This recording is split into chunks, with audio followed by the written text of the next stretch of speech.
नमस्कार, मी सौ मयुरी नरावार. अम्मा न्यूज मराठी बातमीपत्रामध्ये आपले स्वागत आहे.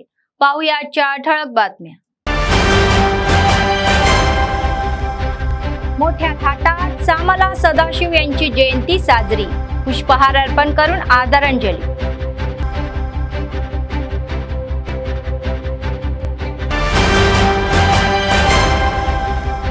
निर्मल खून प्रकरणातील आरोपींना अटक. एसपी जानकी शर्मिला यांनी ही माहिती दिली.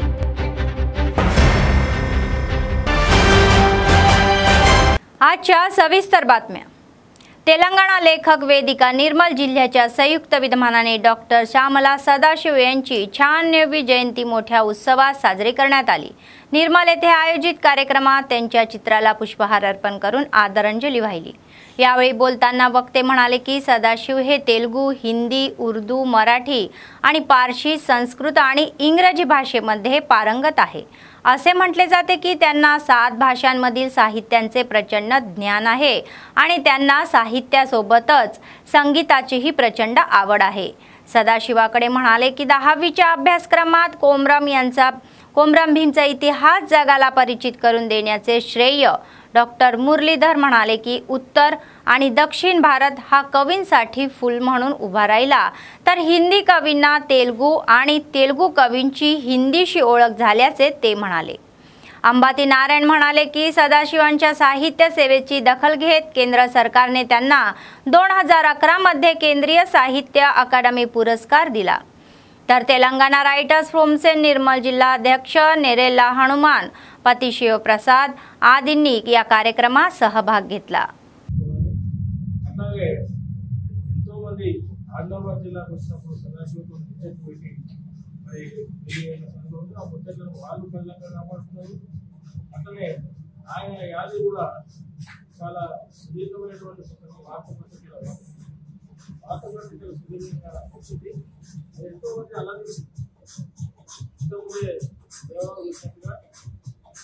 సాహిత్యమే కాకుండా సంగీతంలో కూడా ఆయన ఇంకా ఎన్నో భాషల్లో బాగా పట్టు సాధించిన వ్యక్తి. ఆయన నుంచి మనం నేర్చుకోవాల్సింది ఏంటంటే ప్రతిసారి కూడా క్షుణ్ణంగా చదవాలా, అధ్యయనం చేయాలా, దాని లోతులు కనుక్కోవాలా, దాని యొక్క ఆంతర్యాన్ని పట్టుకోవాలా. రచయిత మనకి ఏం చెప్తున్నారో సంక్షిప్తంగా మామూలు మాటకు కూడా చేరవేసే భాష, చక్కని భాష వాడాలా అని చెప్పి ఎప్పుడు చెప్తుంటే భాషలో పొరపాటు ఉండకూడదు, భాష చదివించే గుణం ఉండాలా అని చెప్పి ఆయన భాష గురించి చాలా చక్కగా చెప్పేవాడు. అట్లాగే సదాశివ మన పౌరవ చరిత్ర ఉంది కదా, దాని తొలుత 7వ తరగతి పాఠ్య పుస్తకంలో పౌరవ చరిత్ర చేర్పించినప్పటి నుంచే అప్పటి నుంచి పౌరవ భీమ అంటే ఏదో సభ్య ప్రపంచానికి తెలిసి వచ్చింది.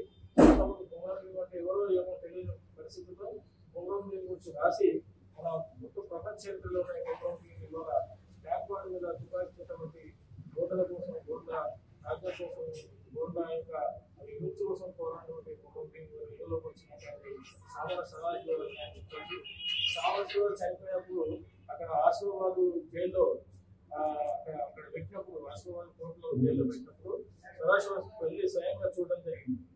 అంటే ఆయన ఎన్నోసార్లు ఆయన ఏంటంటే మన జిల్లా అక్కడ వాళ్ళు దగ్గర ఆసిఫాబాద్ దగ్గర తెలుగుపల్లి అనే గ్రామంలో జన్మించింది కాబట్టి ఆయన జిల్లా పట్ల ఆసిఫాబాద్ కానీ, చుట్టుపక్కల కానీ, కాళేనాడు ఆ ప్రాంతంలో చాలా బాల్యవంతం గడిచింది. వాళ్ళ బంధువర్గం కూడా అదే ఉన్నది.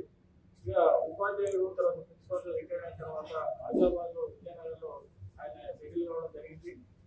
అయితే చాలా మంది ఏమన్నారంటే శ్రీనారాయణ రెడ్డి లాంటి వాళ్ళు శ్రీనారాయణ రెడ్డి బ్రదర్స్ అని రాస్తే దాని ముందు మాట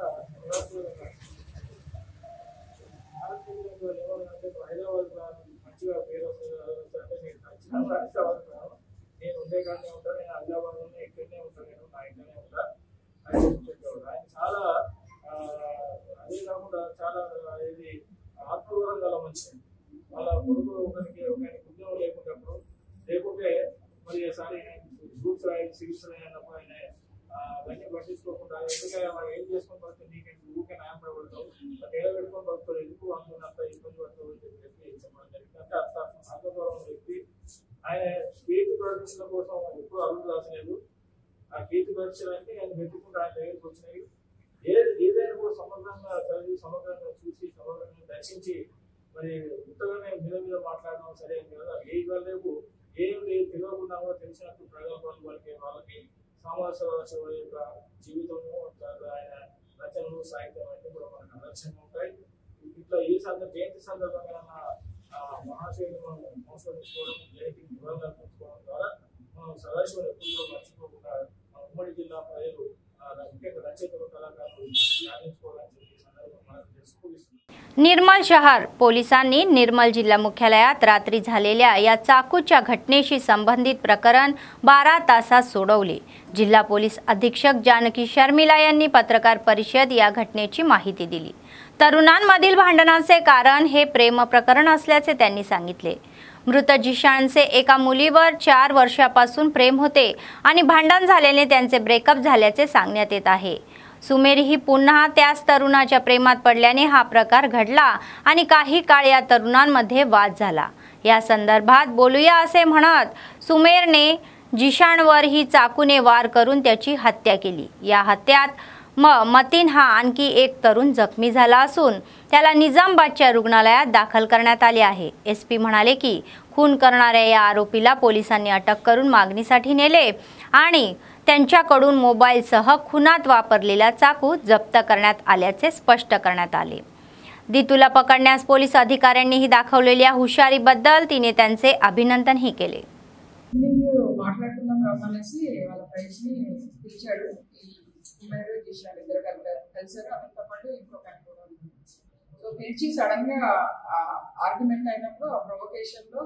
ముందుగానే ప్లాన్ చేసుకున్నాడు. కత్తి తీసుకొచ్చి అతన్ని గట్టిగా పడవడం జరిగింది. దానిలో ఈ సుమేర్ పొడిచినప్పుడు ఈ జిషాన్ ఆన్ ది స్పాట్ చనిపోయాడు. ఇంకొక మాజిద్ అనే ఆయనకి కత్తిపోట్లు వచ్చాయి. దానికి ఆయన్ని హాస్పిటల్కి తరలించడం జరిగింది. Is out of danger now. ఈ కేసులో మేము ఈ సుమేర్ని అరెస్ట్ చేయడం జరిగింది, రిమాండ్ పంపించడం జరుగుతుంది. తర్వాత డిఎస్పీ గారిని నేను అభినందిస్తున్నాను. వాళ్ళ టీం కూడా వితిన్ 2-3 hours ఈ కేసు ఛేదించడం జరిగింది. So appreciate all the efforts of police team. దీంతో సమన్వయం లేదు. ఎవరైనా సరే నిర్మల్లో ఎక్కడైనా శాంతి భద్రతలు భంగం కలిగిస్తే చాలా స్ట్రాంగ్ గా డీల్ చేయడం జరుగుతుంది. ఎవరిని స్పేర్ చేసేది లేదు. పెద్దోళ్ళు అయినా సరే అరెస్ట్ చేయడం జరుగుతుంది, ఇమీడియట్ గా కేసు పెట్టడం జరుగుతుంది. యువత ఇట్లాంటి భ్రమల్లో పడి ఇలాంటి వాటిలో పార్టిసిపేట్ చేసి లైఫ్ పాడు చేసుకోవద్దని నేను స్పెషల్ గా కోరుకుంటున్నా. అలాగే రకరకాల రూమర్స్ కూడా స్ప్రెడ్ చేస్తా ఉన్నారు. అక్కడ కత్తిపోట్లు అయినా ఇక్కడ కత్తిపోట్లు అయినా అట్లా ఏమీ లేదు. కత్తిపోట్లు ఏమి జరగలేదు. స్టోన్ పెట్టి ఒకటి ఆడేసుకున్నారు, దాన్ని దెబ్బతల్లి నేను పంచ్ చేశాను. అది కూడా కులానికి మతానికి సంబంధించింది కాదు. It's personal vendetta. मतदानाच्या दिवशी सर्व मूलभूत सुविधा उपलब्ध करून द्याव्यात आणि शांततापूर्ण वातावरणात मतदान पार पाडावे यासाठी निवडणूक निर्णय अधिकारी राजेश शहा यांनी निवडणूक कर्मचाऱ्यांना सर्व व्यवस्थेसह सज्ज राहण्याचे निर्देश दिले. शनिवारी निवडणूक कर्मचाऱ्यांशी दूरध्वनी परिषद घेऊन निर्देश देण्यात आले. तर नारनूर आणि गाडीगुडा येथे उद्या संध्याकाळी 4 वाजल्यापासून शांतता कालावधी सुरू होईल व जिल्ह्यातील उर्वरित भागात सायंकाळी 6 वाजता मौन व्रत सुरू होईल. तर 13 तारखेपासून निवडणुका पूर्ण होईपर्यंत हा मौन पाळण्यात येणार असल्याचे त्यांनी सांगितले. पक्षाच्या सभा रॅली या प्रचाराला परवानगी नाही, तर कलम 144 लागू असेल. 5 पेक्षा जास्त लोकांच्या गटात प्रचार करू नका असेही सांगण्यात आले.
निवडणुका शांततेच्या वातावरणात कोणताही अनुचित प्रकार घडू नये यासाठी संपूर्ण जिल्ह्यात कडक बंदोबस्त ठेवण्यात आले असल्याचे जिल्हा पोलीस अधीक्षक गौस आलम यांनी सांगितले।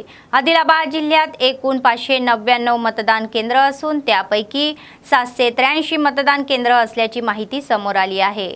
ते म्हणाले की मतदान केंद्र, स्वागत केंद्र, स्ट्रॉंग रूम आणि वितरण केंद्रावर कडक सुरक्षा व्यवस्था पूर्ण करण्यात आली आहे। यासाठी पोलीस मुख्यालयात पोलीस अधिकाऱ्यांसोबत बैठकीचे आयोजन करून निवडणूक कर्तव्यात सहभागी होणाऱ्या कर्मचाऱ्यांना अनेक सूचना देण्यात आल्या होत्या। ते म्हणाले की मतदान केंद्रावर 100 मीटरच्या परिघात कलम 144 लागू असेल। गंभीर मतदान केंद्रे व आमोवाद प्रभावित मतदान केंद्रे आणि ईव्हीएम स्ट्रॉंग रूम्सवर केंद्रीय दलासोबत सुरक्षा ठेवण्यात येणार असल्याची माहिती आली आहे। या छिद्दिक वाहन तपासणी करून पैसे, दारू आणि इतर भेटवस्तू तस्करी होणार नाही याची त्यांना खात्री करायची आहे। मतदान केंद्रावर काम करणाऱ्या कर्मचाऱ्यांनी रांगेत उभे असलेल्या लोकांशी वागावे आणि मतदान केंद्रात मोबाईल फोन, पाण्याच्या बाटल्या, शाही, पेन आणि ज्वलनशील वस्तू आणण्यास मनाई आहे असेही सांगितले।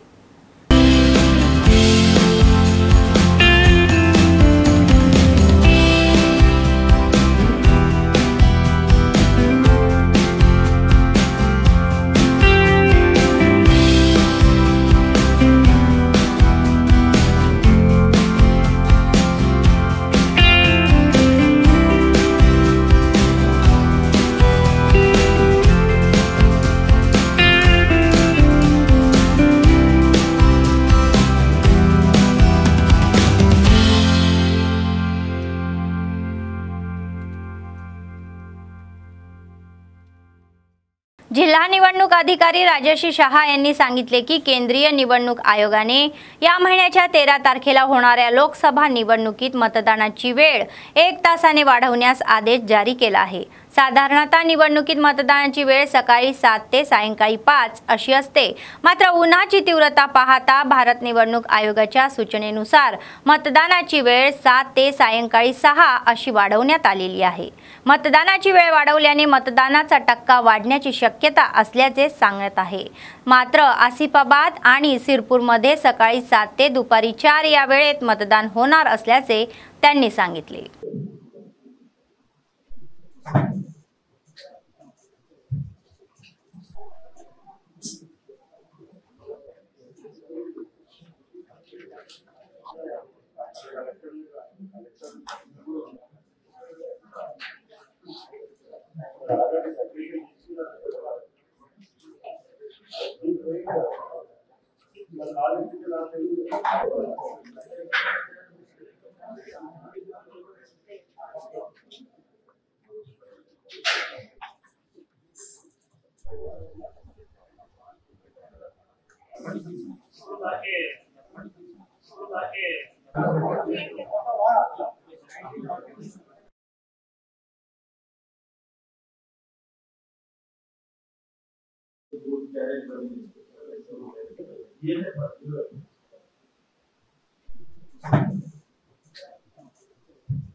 लोकसभा निवडणुकीच्या पार्श्वभूमीवर निवडणूक आयोगाच्या आदेशानुसार उत्पादन शुल्क विभागाने दारूची दुकाने बंद केली आहे। उत्पादन शुल्क अधिकाऱ्यांनी आदिलाबाद शहरातील वाईन आणि बारची दुकाने शनिवारी सायंकाळी 6 वाजल्यापासून बंद केली आहे।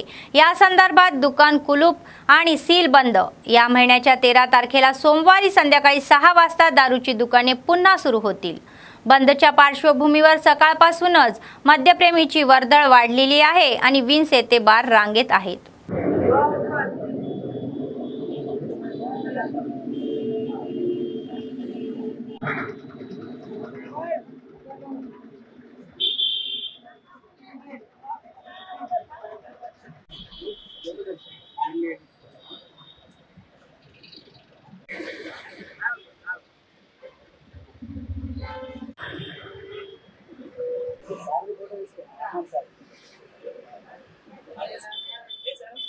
अम्माने कार्ड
अम्माने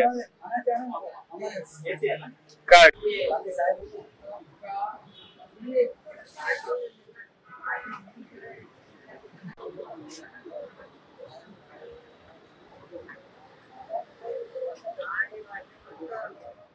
बातमी संपण्यापूर्वी पुन्हा एकदा ठळक बातम्या। मोठ्या थाटात श्यामला सदाशिव यांची जयंती साजरी, पुष्पहार अर्पण करून आदरांजली।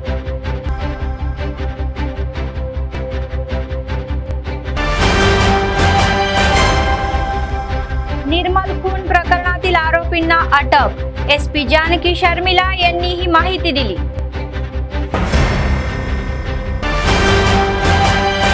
या होत्या आजच्या बातम्या। पुढच्या बातमीपत्रात पुन्हा भेटूया, तोपर्यंत पाहत रहा अम्मा न्यूज, सत्तेसाठी जनतेसाठी। नमस्कार।